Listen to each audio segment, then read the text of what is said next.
Hi, I'm Patti. I'm a librarian at the Elmhurst Public Library. And if you're like me, you're missing being in a scene like this in a wonderful theater with a live audience waiting for a live performance to start. Being all dressed up and sharing a favorite beverage with friends at intermission. But unfortunately, we can't do this right now. But there are a lot of websites that have content for performing arts lovers, and I'm going to show you some of those today. The allarts.org website is from New York City's public television station. They have content from all the different performing arts, dance, film, music, theater, and they also include visual art and spoken word. They have a newsletter that you can subscribe to. It's found at the bottom right of their website, and the newsletters come out about once a week. BroadwayWorld.com is a website about Broadway, as its name says. On the left, they have their Shutdown Updates section. They have a streaming calendar that includes classes as well as performances. Seth Rudetsky, a Broadway composer and musician, has a couple of series on here. His concert series, where he features Broadway performers, and his Stars in the House program, which reunites casts of Broadway shows, TV shows, movies, to raise money for the Actors Fund.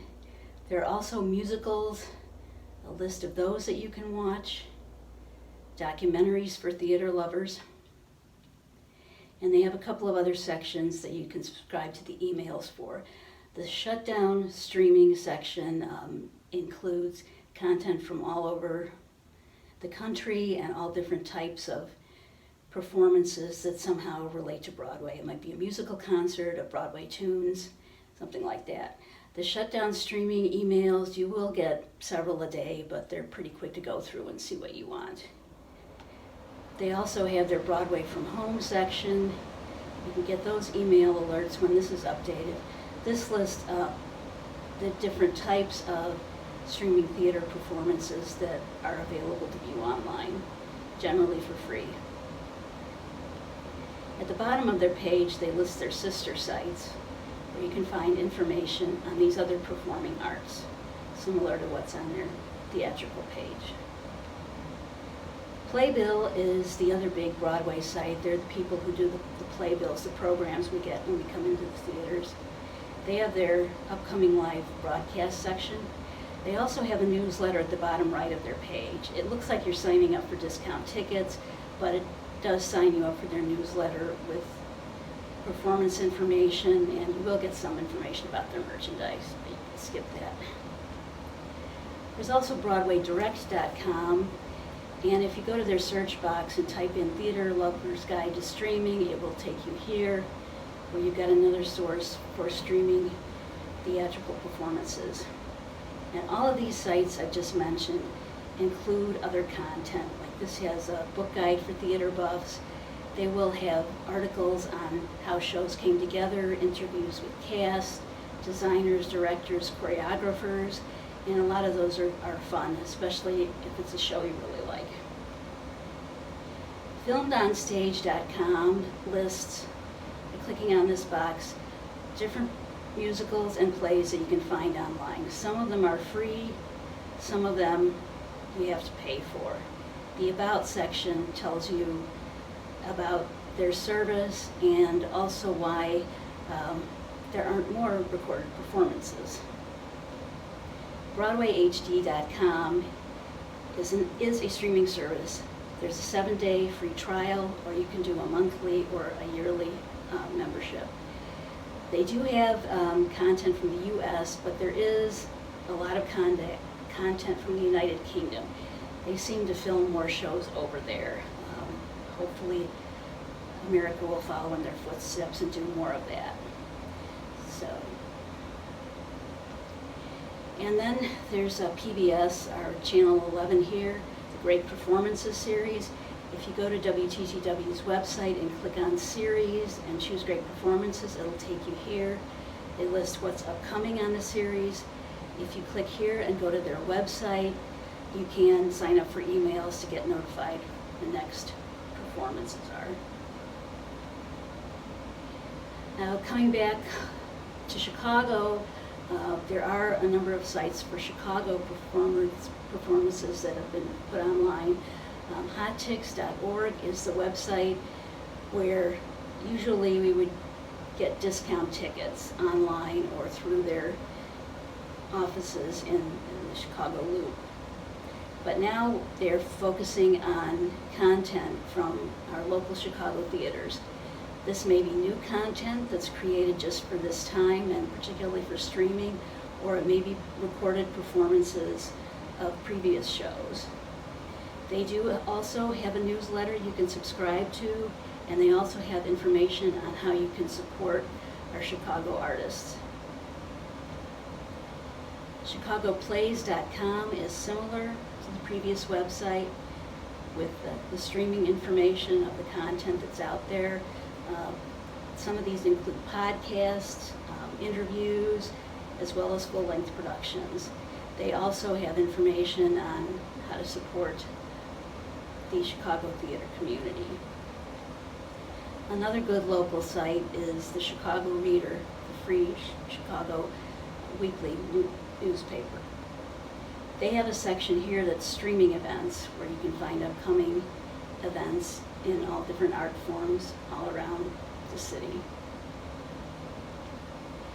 And as we know, no Ravinia this year, but they have put up Ravinia TV on YouTube, and they record each of these episodes every Friday, and they are a mix of the different types of music that Ravinia showcases, some short interviews.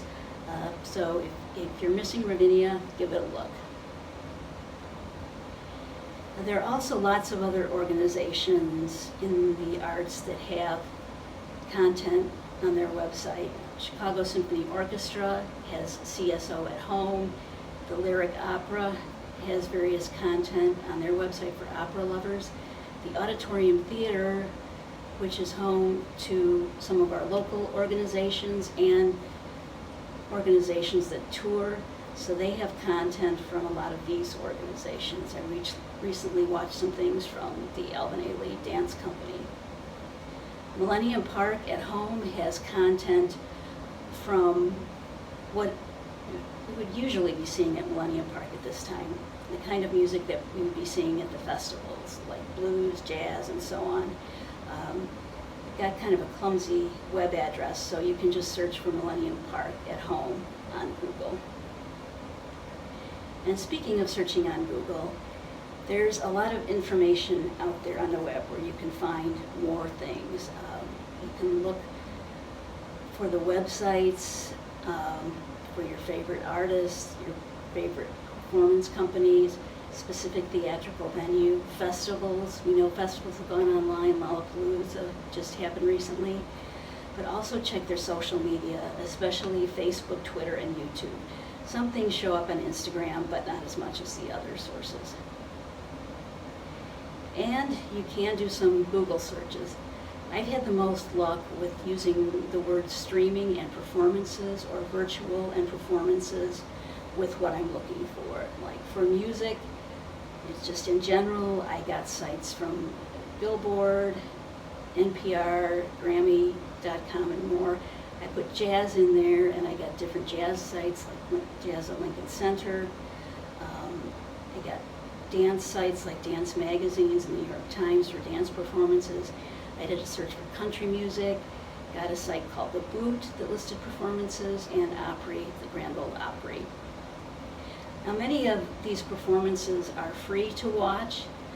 Some have a paid virtual ticket price. I think the highest I've paid for a concert is $25.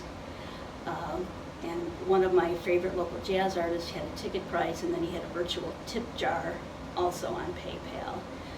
But a lot of these that are free are actually fundraisers. They're fundraisers for the performer, the performing company, in some cases a theatrical venue, all of the people that are not working right now or just working virtually.